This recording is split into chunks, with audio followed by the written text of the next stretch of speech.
그동안 안녕들 하셨습니까? 시간이 저녁 시간이 애매하네요. 직장 가지신 분들은 퇴근하셔서 오시기 빠듯한 그런 시간입니다. 저녁들 잡수셨는지 모르겠습니다. 네. 저도 부산서 올라오는 열차 타고 와서 서울역에 내려서 잠시 요기하고 쫓아오는데 시간이 빠듯하네요. 지난 시간에도 잠시 너스레를 떨었듯이 아직 좀 멍합니다. 지난주에 보니까 한 1시간쯤 강의하고 나니까 좀 정신이 돌아오는 것 같은 걸 보니까 아마 조금 오늘도 시간이 좀 걸려야 제정신을 차릴 것 같습니다. 전체적으로 5강의입니다. 그죠? 5강자인데 맹자 낱낱을 다 이야기하기에는 아주 태부적인 시간이죠. 그래서 그 쫄가리만 타서 꼭 새겨둘 만한 제가 볼 적엔 그런 이야기들만 골라서 이렇게 이야기를 하고자 하는데, 제가 워낙 지난 시간에도 맛을 조금 보셨겠지만 제가 굉장히 장황하잖아요. 그죠? 장황해서 옆으로 세버리면은 저 지구를 한 바퀴 삥 둘러야 올 판입니다. 감안하고 들어봐 주시기 바랍니다. 그래요. 잠시 지난 시간 복습하고 넘어갈까요?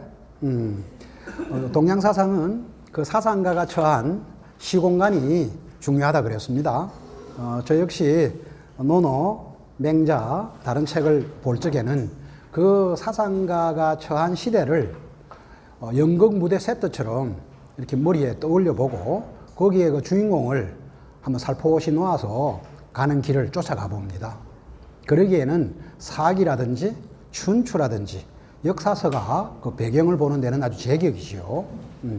자, 지난 시간에 우리가 맹자라는 사람이 처했던 시대를 우리 다 아는 이야기입니다만은 춘추 전국시대라 그랬고요.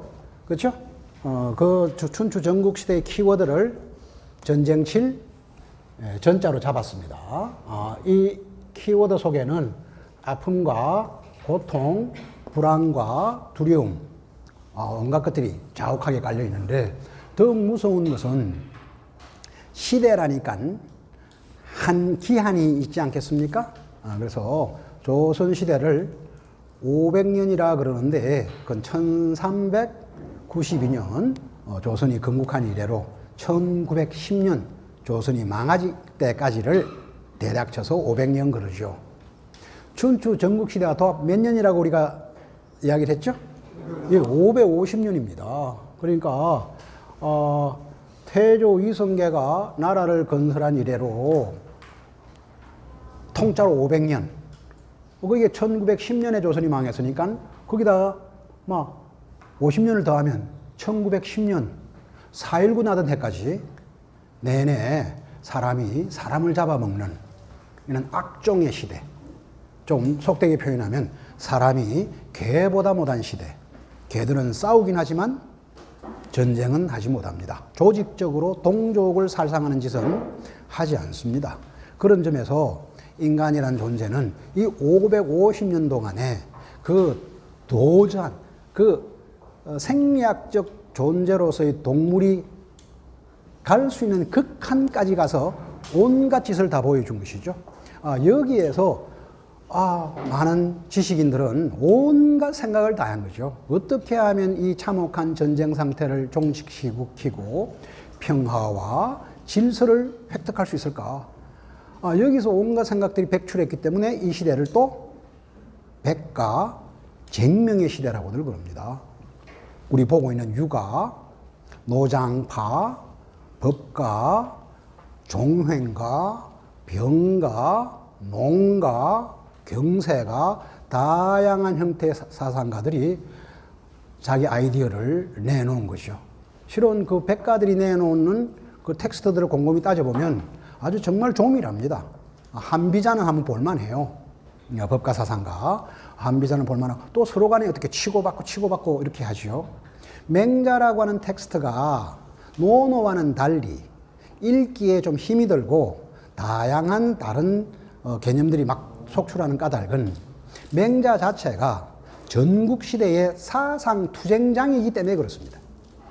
그래서 감히 제가 이번 집필한 맹자가 다른 맹자들과 좀 색다른 점을 들으려고 한다면 저는 맹자를 주석하는 것으로 맹자의 맥락, 맹자라는 텍스트 안에서 맹자라는 사상가를 2019년 한국당으로 모셔와서 해석할 거라면 구태여 제가 주석할 필요는 없다고 여겼어요. 실은 주희의 맹자 집주가 대단히 훌륭한 텍스트입니다. 그래서 문장 자체도 좋거니와 눈을 고등학생점까지 낮추어서 당대의 유가사상가로서의 맹자를 잘 드러냈죠. 다만 거기에는 다른 학파에 대한 지식이 왜 없었겠습니까마는 박람강기한 주희 선생이 어찌 다른 학파들의 이야기를 몰랐겠습니까마는 그러한 이야기를 잘 하지 않습니다. 그래서 당대 그 양반 주희 선생이 갖고 있는 큰 문제의식은 불교와 도교에 침륜된 남송대 상황에서 어떻게 하면 유가를 정립할 것인가. 그래서 유가를 좀 도통론적 맥락으로 계보학적 맥락으로 천냥하려고 하다 보니까 숨어있던 맹자를 끄집어내는 그것만 해도 아주 급급했고 힘이 들었다고 여겨져요. 근데 이제는 우리가 맹자에 대충 알고 있으니까 저는 맹자와 맞제비 사상가들, 맹자와 다투던 법가, 병가, 종횡가, 다양한 사상가들에게도 이제 마이크를 한번 줘서 그 양반들하고 같이 서로 난투하는 그 부분을 좀 부각시키고자 했습니다. 그러다 보니까 저도 어떻게 해요? 유가서적뿐만 아니라 천학비제하지만 어떻게 딴 책도 한 번씩 일별하지 않고서야 그 양반들 입장을 대변할 수가 없겠죠. 그래서 그렇게 이쪽 저쪽 읽다 보니까 세월이 흘렀는데 오늘 맹자라고 하는 책의 제일 첫 장을 지난 시간에 읽으면서 어지린 자만 새겼는데 이어가면서 맹자의 맞제비 사상가인 묵가와의 난투전이 맹자 제일 첫 장부터 숨어 있다는 걸 한번 드러내므로써 맹자 텍스트의 어떤 그 특징을 한번 맛을 보고자 이렇게 합니다. 어쨌거나요, 그러한 전쟁의 시대를 550년 동안 겪어나가니까 거기서 온갖 아이디어들이 백출한 거죠. 어떤 사람은 이건 아니야. 권력자, 공무원들에게 정권을 줘가지고 법조문에 의해서 평등하게 사람을 대하고 인민을 대하는 거. 이게 천하의 전쟁 상태를 종식하는 길이야. 법가겠죠? 또 외교소를 통해서 서로 잘 이렇게 결합하고 조합해서 힘 있는 자를 뽑아주는 거 중요할 거야. 종횡가. 이렇게 다양한 백가들이 속출하면서 자기 아이디어를 막 내놓습니다. 내놓는데 유가는 여기에 그리고 인 안에 숨어있는 의라고 하는 정의, 그러니까 사랑과 정의라고 하는 모든 사람들이 갖고 있는 마음속에 씨앗, 이것을 잘 발굴하고 발현함으로써 세계를 어떤 세계로 만들 수 있다? 예, 대학이라고 하는 책에 유교 프로그램이 잘 들어있다 그랬죠? 어떻게 하면 이 세계를 평화롭게 만들 것인가? 영구적인 전쟁을 종식할 것인가? 이 점을 드러낸 것이 공자와 맹자의 사상 얼개라고 볼 수 있습니다. 그러니까 톨스토이의 작품 이름처럼 전쟁과 평화라고 나열할 수가 있습니다. 다만 문제는 과에 있겠죠. 이 과에 다양한 사상가들의 정향, 방향 이런 것들이 있었던 거죠. 여기에 대해서 맹자는 당대의 삶을 바탕에 놓고 온갖 사상들의 사상 여행을 했던 것 같아요. 하면서 살펴보는데 결론을 내려요. 어떤 녀석은 법이라고, 또 어떤 녀석은 세치효로, 어떤 녀석은 경제라고, 또 어떤 녀석은 고마하자, 나는 자연인이다 하고 들어가자. 노장파, 원둔파 이런 다양한 처방전들이 결국에는 한마디 이익으로 귀결하더라는 거죠. 권력자의 이익, 그리고 사상가 본인의 지위 상승 이런 이익으로 귀결하더라. 그래서 실망을 하고 거슬러 올라가서 사상 기행을 하면서 오로지 유일한 사람을 사람으로 대접할 수 있고 사람의 아픔, 늙어감, 죽어감, 어리고 여린 것들에 대한 안타까움을 가지고서 사람을 대하는 유일한 사상가로서 공자를 만납니다. 그 만나는 것은 지난 시간에 한번 살펴봤죠?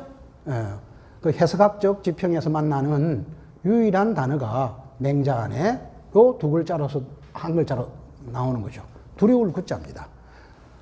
공자께서 난신과 적자의 춘추 시대를 두려워하여 작춘추, 춘추라는 텍스트를 지으셨다.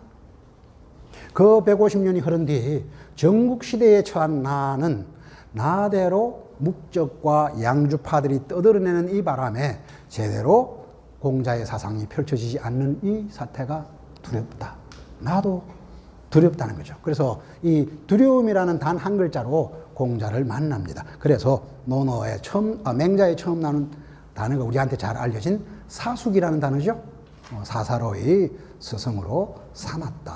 그래서 이 점은 저는 독립적 지성인인 맹자가 당대의 처참한 인간의 처지를 아파하고 두려워하는 마음이 먼저 있었고, 이것을 가지고 이 문제의식을 가지고 해결책을 찾아서 당대 천하의 사상들을 섭렵하다가 실망하고, 그래서 거슬러 올라가서 사상 기행을 하면서 공자를 만난 이력으로 저는 생각을 합니다. 자, 이러한 것이 오늘날 전국시대, 오늘날도 전국시대라 그랬죠? 그래서 다양한 소스를 통해서 여러분들과 같이 이 전쟁 칠전자와, 네, 그럴까요? 전쟁 칠전자와 돈전자의 유비를 통해서 그냥 우리가 나처럼 익혔습니다. 그래서 오늘날의 처지는 창과자가 두 개 들어있는 이 시대의 중첩성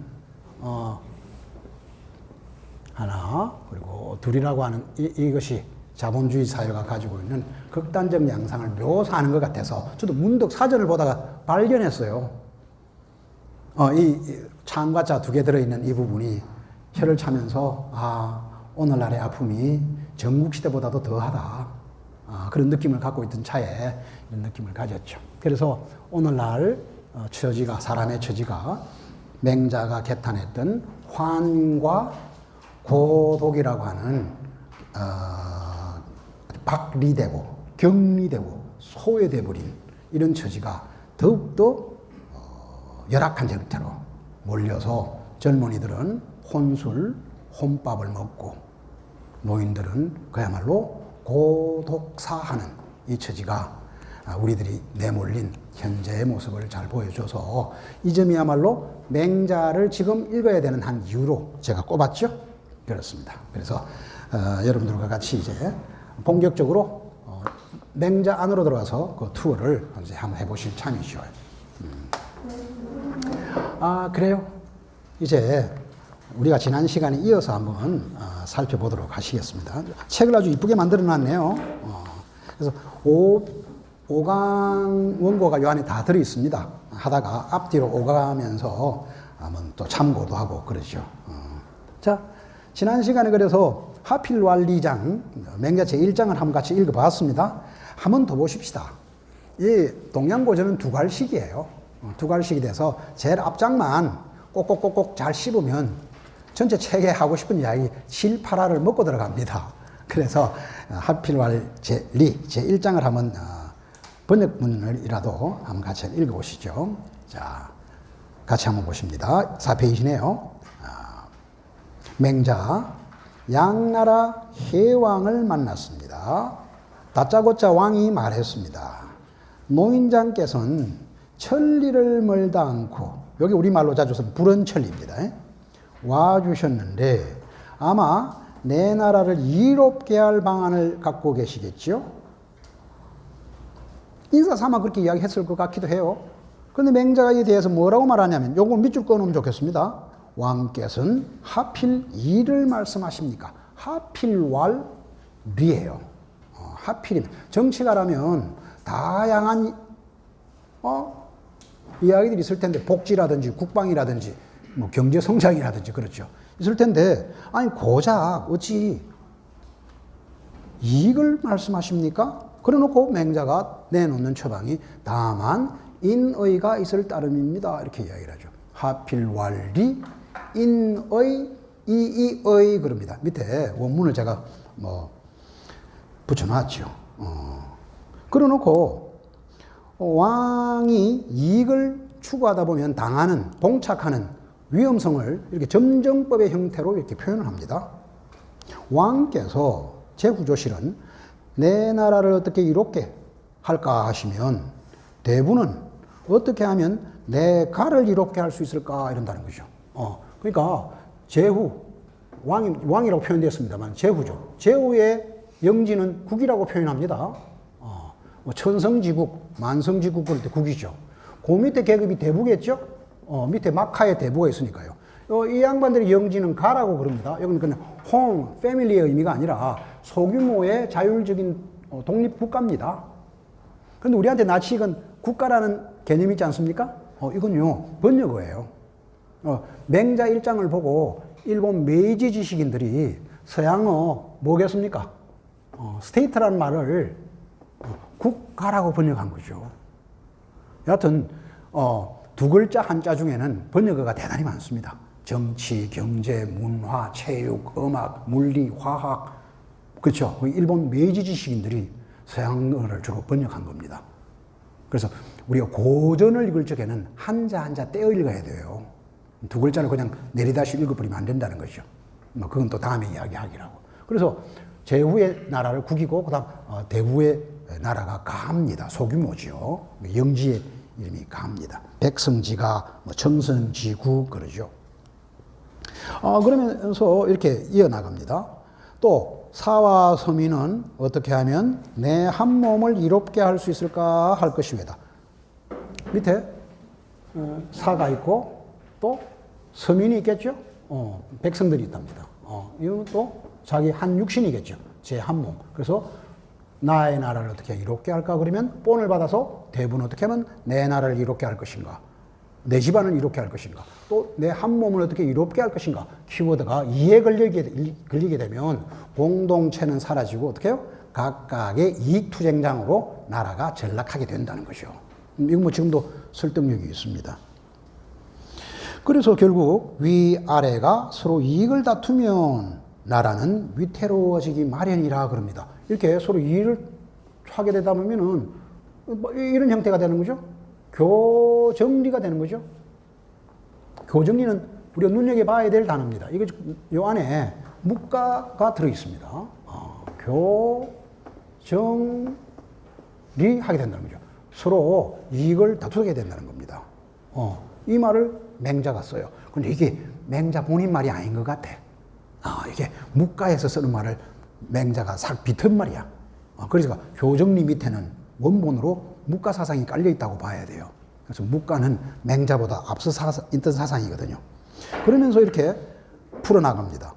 만성의 나라에서, 만성은 전차 1만 대를 보유한 나라를 만성지국이라 그럽니다. 임금을 시해할 자는 반드시 천성의 가에서 나오고, 천성의 나라에서 임금을 시해할 자는 반드시 백성의 가문에서 나옵니다. 자기 밑에서 쳐서 올라온다는 거죠. 만성의 나라에서 천성의 복록을 취하고 천성의 나라에서 백성의 복록을 취하니 적은 것이 아니건만은, 그렇죠? 복록이 큽니다마는, 그러나 의를 뒤로하고 이를 앞세우면 윗사람 것을 빼앗지 않고는 만족하지 않을 터입니다. 인한데 제 부모를 버리는 자가 있을 수 없고 의로운데 임금을 팽개칠 사람도 없습니다. 다시 한번 맺어지죠. 수미일관합니다. 왕의 말씀이라면 오로지 인의일 따름인데 하필이면 이익을 운운한단 말이 왜까. 이러면서 참 임금한테 아주 통타하는 이런 장면입니다. 아주 드라마틱하죠. 그죠? 그래서 이러한 맥락에서 맹자가 제시하고자 하는 인의에 대해서 우리가 지난 시간에 살펴보다가 인만 잠시 맛을 보고 끝을 냈죠. 그래서 오늘은 인과 의를 맹자 사상의 핵심이니까요. 좀 깊이 살펴보고 그 다음 1편에 대해서 좀 더 살펴보고 이렇게 한번 시간을 가져볼까 싶습니다. 그래서 인을 지난 시간에 다산 정약용 선생님을 빌려가지고 인을 한번 풀어봤습니다. 그죠? 사회학적으로 접근하기 아주 썩 좋은 유산을 다산 선생님까지 주셨죠. 같이 한번 복습해 볼까요? 이거, 자, 인자는 어떻다고요? 이인야 그랬어요. 그런데 이인이 어쩐다고요? 상여자야 그랬죠? 이건 다산 선생이 맹자와 공자를 한데 아우른 겁니다. 자, 인이라고 하는 것은 뭐라고요? 두 사람이다. 두 사람이 어디서 나왔다 그랬죠? 요 글자를 쪼개니까, 그죠? 요건 사람인 자고, 요건 두 이자였어요. 워낙은 한나라 시대 때 정현이라는 양반이 이런 문자 장난을 한 거죠. 다산께서 받아들이신 겁니다. 그래서 인이라고 하는 건 두 사람이다. 근데 두 사람이 어떻게 해요? 요게 핵심이죠. 내용물입니다. 서로가 함께 하는 거, 서로가 더불어 하는 것입니다. 상녀는 맹자 냄새가 아주 자욱한 거죠. 맹자 그러면 떠오르는 네 단어가 여민, 동락이잖아요. 그죠? 그래서 함께 더불어 여자가 이 안에 들어앉아 있습니다. 그죠? 그래서 지난 시간에 이 다이아그램을 한번 그려봤죠? 유교는 네 문제를 풀어야 돼요. 네 문제를 풀어야 되는데, 나는 사람 인자죠. 인자인데, 한 사람 더 있는 거죠. 나를 나답게 하기 위해서는 이 자리, 지금, 그러니까 유교는 공자로부터 시작해서 지금까지 유교적이라고 하려고 할 것 같으면 영어를 섞었으면 이렇습니다. Here and now, well-being이에요. 바로 지금 이 자리에 나의 잘 살기, 제대로 잘 살아내기, 이것이 유교의 기획입니다. 그래서 유교에서는 죽고 나서 간다는 천당지옥이 없어요. 당연히 심판도 없습니다. 그래서 유교가 종교냐라고 하는 질문도 나오는 지점이지만, 종교 아니면 어때? 그 종교라는 질문 자체가 서양적인 거죠. 그러니까 유일신이 있어야 되고, 그죠? 그런 점에서 유교가 종교냐 아니냐는 질문 자체가 굉장히 잘못된 질문이에요. 어쨌거나 간에. 그래서 유교가 바라보는 그 종교성이 왜 없겠어요? 샤머니즘도 종교성이 있는데, 종교성이 있습니다만은, 제가 지금 이야기하고자 하는 것은 절대신이 있고 죽고 나서 뭐 이런 걸 상정하지 않는다는 겁니다. 그럼에도 불구하고 종교적인 맥락이 있죠. 좋습니다. 그래서 유교의 특징은 나라고 하는 존재를 벗어나지 않습니다. 그래서 실학이라고 그래요. 나라고 하는 존재가 처한 시공간에서 어떻게 제대로 살아낼 것인가. 일신, 우일신 하면서 스스로의 삶을 각성하며 살아낼 것인가. 이 프로젝트예요. 자, 그러면 보십시다. 두 사람이라 그러니까. 지금 나는, 그쵸? 2019년 10월 14일 오후 6시 50분 현재 저는 강사입니다. 그죠? 지난 시간에 잠시 이야기 드렸죠? 근데 강사가 내 스스로가 거울을 쳐다보고 내가 강사라 그래야 아무 소용이 없죠. 강사라고 불러주는 대상이 있습니다. 김춘수 시인의 꽃을 한번 연상하다 그랬죠? 누가 나의 이름을 불러다오. 그걸 정명사상이라고 그럽니다. 어쨌거나. 그래서 임금은 임금답고, 신하는 신하답고, 애비는 애비답고, 그럴 때 이름이 대단히 중요해지는데, 누가 나를 불러줍니다. 누가 불러줘요? 여러분들이 불러주죠? 수강자들이 저를 강사라고 불러주죠. 나라는 존재는 한 사람이지만 그대의 덕택에 우리 두 사람이 되고 인간이 되겠죠? 요 사이간자. 그래서 유교는 사람인자도 중요하겠지만 요 육신덩어리 여기 사람인자예요. 근데 한의학의 대상물이죠. 건강하게 잘 사는 것도 필요합니다. 근데 유교는 사람인자보다는 너와 나 사이를 중시해요. 여기에 사람다움이 들어있다고 봐요. 야, 사람이라고 다 사람이냐 임마. 사람이 사람 짓을 해야지. 할 때 사람 짓이 요 두 사람이라고 다산정약용 선생이 이야기하셨던 두 사람의 사이를 어떻게 매니지해 나가느냐. 여기에 사람의 사람다움이 결판난다는 뜻입니다. 근데 이게 굉장히 어려워요. 그래서 유교에서 이야기하는 다양한 인이니, 의인이, 덕이니, 신뢰니, 충이니, 선이 이런 개념들은 결국 이 사이간자를 어떻게 제대로 운용해 나갈 것인가의 문제를 푸는 열쇠들이라 보면 크게 틀리지 않습니다. 물론 그 출발은 성찰하는 자아로부터죠. 니 맞나? 애비 이럴 때는 애비 맞나라는 것부터 시작되지만 어쨌거나 인간이라고 하는 말은 유교에서는 굉장히 중요한 철학적 개념이다 보시면 됩니다. 그래서 사람인 자도 중요하지만 육신 덩어리인 나도 중요하지만 이 너와 나 사이를 풀어나가는 간자를 어떻게 이끌어나가는 나와 너, 강사와 수강자는 이 두 사람이 되었습니다.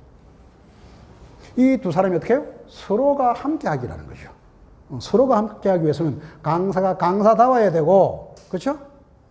수강자는 강사를 신뢰할 수 있어야겠죠? 오늘 어지간하면 가능하면 제가 2000년대 한국말로 공자와 맹자, 특히나 맹자를 풀어나가려고 그러는데, 여러분들 보시기에, 뚫레뚫레 하시다가도, 그래, 수업 듣는 데는 말이 된다. 그리고 집에 가셔가지고 인터넷을 쳐봤는데, 다른 양반들이 하는 이 소리가 바로 백여수 그 소리였구나. 그래 되면 사유도 확장되면서 이 강좌에 대한 신뢰가 확보될 수 있겠죠? 그렇습니다. 자, 저는 주어진 시간 안에 제 2강까지 강좌를 해내야 돼요. 이게 충입니다. 강사로서 충실해야 돼요. 그리고 선생님들은 저한테서 어떻게 신뢰받는 관계가 유지가 된다면 여기서 어떻게 해요? 서로 상호 소통이 되겠죠? 상호 소통될 때에 인이 라고 이름을 붙일 수 있다는 것이고, 그렇게 인을 행하는 존재를 유교에서는 뭐라 그러냐면 군자라고 부릅니다. 그래서 군자라는 존재는 이 우리가 관계적 존재라는 것을 의식하면서 그 사이를 어떻게 잘 소통할 수 있도록 해내느냐. 그러기 위해서 어떻게 해요? 나만 존재하는 것이 아니라 그대 있음에 내가 있다. 수강자들 덕택에 내가 강사로 불려진다라고 하는 그 책임감을 가지고 상호 소통하려고 애쓰는 존재. 그 속에 사람다움이 있다라고 여기는 것이 유교입니다. 그래서 here and now, 지금 이 자리에서 어떻게 강사로서 웰빙 하는가. 여기 내한테 주어진 책무입니다. 그 책무를 의식하면서 관계를 유지하려고 애를 쓰는 사람, 이걸 군자라 부를 수 있고, 그럴 때 덩짝에 그 사람이 인하다라는 말이 들어붙을 수도 있다는 거죠. 이는 내가 어떻게 할 수 있는 게 아니에요. 저는 내 이름에 충실하고 상대방과 신뢰 있는 관계를 유지하는 거, 이게 제가 할 바일 따름이죠. 그런데 내내 제가 여기에 강사로 있질 않습니다. 그럼 이런 다이아그램이 만들어지겠죠? 그러면 제가 집에 가게 되면은 나는 그냥 나입니다만은 이름이 바뀌죠. 제 자식한테는 제가 이름이 어떻게 해요? 애비라고 이름이 바뀝니다. 그러면 애비는 또 자식에 대해서 어떻게 해요? 애비로서의 충실함, 하늘을 우러러, 이를테면 한 점 부끄럼 없는, 그게 충입니다.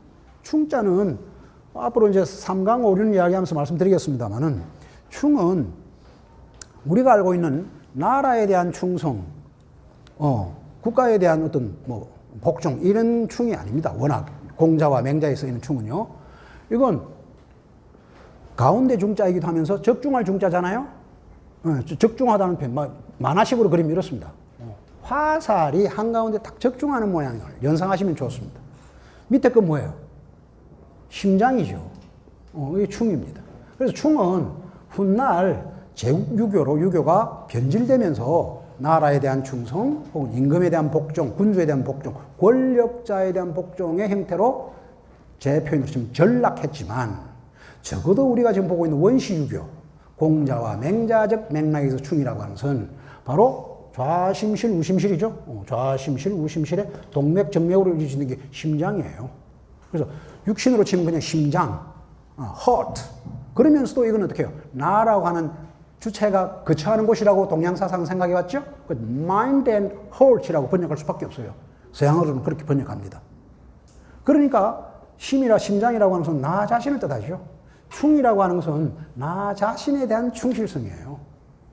윤동주 시인 이야기가 잠시 나왔습니다만은, 윤동주 시인은 유교, 특히 맹자에 굉장히 조예가 깊은 사람이었어요. 예. 그 근방에 어릴 적부터 서당 훈련을 많이 받은 사람이죠. 그래서 우리한테 잘 알려진 서시에 하늘을 우러러 한 점 부끄럼 없기를 기약한다는 거, 요게 충입니다. 그러니까 나 스스로 손가락을 날 성찰하는 자가 들어있는 거죠. 너 강사 맞냐라고 스스로가 자문하는 반성 성찰의 과정이 요 충 안에 들어있습니다. 이러고 난 다음에 신뢰가 가능하겠죠. 그러니까 애비라는 이름을 가질 때는 자식과 어떻게 해요? 이런 또 관계를 맺는 거죠. 두 사람입니다. 그럴 때 애비와 자식 사이에 서로 소통이 될 적에 어떻게 해요? 상녀가 되겠죠? 다른 색깔 한번 써볼까요?